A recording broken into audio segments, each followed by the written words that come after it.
আজ সকাল সকালে আমি চলে আসলাম কিশোরগঞ্জের সৈয়দ নজরুল ইসলাম মেডিকেল কলেজ হসপিটালে।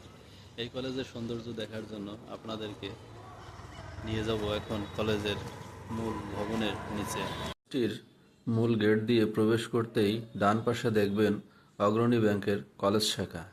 এর থেকে কিছু দূর এগিয়ে গেলেই সামনে দেখতে পাবেন একাডেমিক ভবন। একাডেমিক ভবনের ঠিক বাম পাশে দেখতে পাবেন সৈয়দ নজরুল ইসলাম সাহেবের একটি ভাস্কর্য, যার নামে এই কলেজটি প্রতিষ্ঠা করা হয়েছে।